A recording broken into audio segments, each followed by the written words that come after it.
अस्सलाम वालेकुम। मैं आपकी गायनेकोलॉजिस्ट डॉक्टर मुसर्रत और आज जिस टॉपिक पे बात कर रहे हैं वो है मॉर्निंग सिकनेस, जो कि अब सिर्फ नाम का ही मॉर्निंग सिकनेस रहा है, क्योंकि ये सिकनेस मॉर्निंग में नहीं बल्कि अब तो पूरे दिन होती रहती है। यानी कि प्रेगनेंसी में या हमल में नौजिया और वॉमिटिंग जो आपको महसूस होती है, ये बहुत ही कॉमन प्रॉब्लम है और तकरीबन 80% ख़वातीन को हमल में ये इफ़ेक्ट करती हैं। यानी हर 10 में से 8 औरतें जो हैं उनको ये शिकायत होती है कि उन्हें बहुत ज़्यादा नौजिया या वॉमिटिंग हो रही है और वो कुछ भी खा पी नहीं सक रही। लेकिन बहुत जो शिद्दत से होती है वो सिर्फ़ 1 से 4% ख़वातीन में होती है और उनको फिर हॉस्पिटल की ज़रूरत पड़ती है। अगर आपको ये हमल है और आपको नौजिया और वॉमिटिंग हो रहा है तो then I will say congratulations. मेरा मतलब ये है कि जब आपको नौजिया और वॉमिटिंग होता है तो इसका मतलब है कि आपकी प्रेगनेंसी जो है वो एडवांस कर रही है, चल रही है प्रेगनेंसी, क्योंकि ये एक हार्मोन्स की वजह से होता है जिसे हम बीटा एसएचजी कहते हैं। और वो जब प्रेगनेंसी ग्रो करती है तो उस हार्मोन की मिकदार ब्लड में बढ़ती जाती है, उसकी वजह से ये आपको वॉमिटिंग फ़ील होती है। इसकी पीक जो है तकरीबन 8 से 9 हफ्ते के हमल में, या आप ये कह लें 2 महीने के हमल तक होती है। उसके बाद आहिस्ता आहिस्ता ये शिद्दत कम होती जाती है और by the end of 3rd month या हमल के तीसरे महीने तक या चौथे महीने के शुरू तक ये आपकी शिकायत ख़त्म हो जाती है। लेकिन कुछ ख़वातीन को इसके बाद तक भी रहती है। अगर ये 5वें महीने तक रहती है तो फिर आप ज़रूर इसके लिए आपको इलाज की ज़रूरत पड़ेगी। जो 2 बड़ी वजूहात हैं, एक तो नॉर्मल फिज़ियोलॉजिकल है, होता ही है हमल में हार्मोन की वजह से, लेकिन अगर बहुत शदीद है कि आपको ड्रिप्स लगवानी पड़ रही हैं और आप बिल्कुल भी कुछ भी अंदर नहीं लेके जा रही, तो 2 बेसिक वजूहात है, एक तो ट्विन प्रेगनेंसी और एक मोलर प्रेगनेंसी। इन दोनों में भी ये हाइपरेमेसिस ग्रेविडेरम या बहुत ज़्यादा उल्टी मतली हमल में होना ये कॉमन है। इसके लिए नॉर्मली तो आपको थोड़ी बहुत अपनी वही लाइफ़स्टाइल या खाने की हैबिट्स को तब्दील करना पड़ेगा। एकदम खाने के बजाय आप स्मॉल पोर्शन में फ्रीक्वेंट स्मॉल मील्स लें, हर 3 से 4 घंटे बाद खाएं। दूसरा, कोशिश करें कि ठंडा और खुश्क खाना खाएं। बहुत ज़्यादा फैटी ऑयली चीज़ या पेट भरकर खाएंगी तो वो एकदम से आपको फिर से नौजिया होगा और वॉमिटिंग होगी। दूसरी बात ये है कि कोई भी ऐसी चीज़ जिसकी बहुत ज़्यादा स्मेल हो, खुशबू तेज़ हो, वो मत खाएं। वो भी प्रोवोक करेगी और फिर आपको नौजिया या वॉमिटिंग होगा।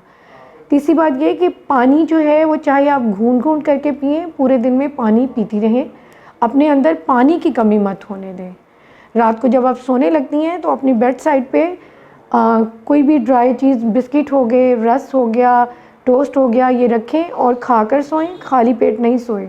और आप जब मॉर्निंग में उठती हैं अर्ली मॉर्निंग, तब भी आप कुछ ना कुछ खाएं ताकि एसिडिटी कम हो और आपको ये कंप्लेन जो है वो बहुत ज़्यादा ना हो। अपनी खुराक में जो है वो जिंजर का इस्तेमाल करें और ऐसे फल या सब्ज़ी जिनमें विटामिन B6, B1, B2 ये हों, उनके इस्तेमाल से भी आपको फ़ायदा होगा। अगर आपकी इन तमाम रेमेडीज़ से या इन चीज़ों से फ़र्क नहीं पड़ता तो फिर आपको ज़रूर डॉक्टर के पास जाना पड़ेगा। अगर आपको लग रहा है आपको परसिस्टेंट वॉमिटिंग है, आप कुछ भी अंदर नहीं लेके जा रही हैं, आपको डिहाइड्रेशन हो रही है, यानी आपका मुंह खुश्क हो रहा है, जिल्द खुश्क हो रही है, पेशाब डार्क कलर का आ रहा है, तो फिर आप ज़रूर जाएँ। फिर आपको मेडिकल हेल्प की ज़रूरत है। आपको IV ड्रिप्स लगेंगी या इंजेक्शन लगेंगे। कुछ ख़वातीन के दिल में ये ख़दशा भी होता है कि अगर हम उल्टी या मतली को रोकने के लिए दवाइयाँ लेंगे तो वो हमारे फ़ीटस पे या बच्चे के लिए हार्मफुल होंगी, उनमें कोई डिफ़ेक्ट होगा। तो आपको अपनी गायनेकोलॉजिस्ट पे एतमाद होना चाहिए। वो इंशाल्लाह आपको ऐसी ही दवाई देंगे जिससे जो है आपके बच्चे को कोई नुकसान नहीं होगा। अगर ये आपकी अलामात 5वें महीने तक ख़त्म हो जाती हैं तो बहुत अच्छा है। अगर नहीं होती तो भी आपको खून और पेशाब के मुख्तलिफ टेस्ट करवाने पड़ेंगे ताकि इस वॉमिटिंग की और कोई वजह ढूंढी जाए।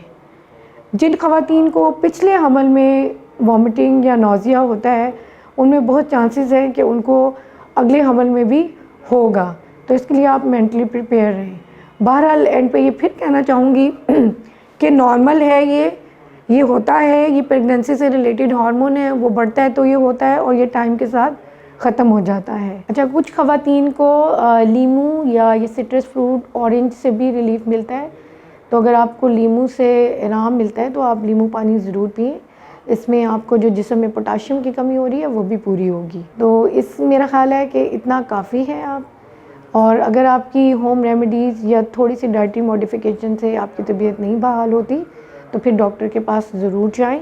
जी, इसमें मैं एक और बात कहना चाहूँगी कि आप तली हुई, ग्रीसी और ग्रेवी वाला खाना जो है उसको अवॉइड करें। इसके अलावा जो है जब आप खाना खा लेती हैं तो थोड़ी देर के लिए 2 पिलो रख के सर ऊंचा करके लेटें, ताकि आपको ये सिम्टम जो हैं वो कम से कम आएँ। और आपको कुछ पूछना हो तो मैं हाज़िर हूँ।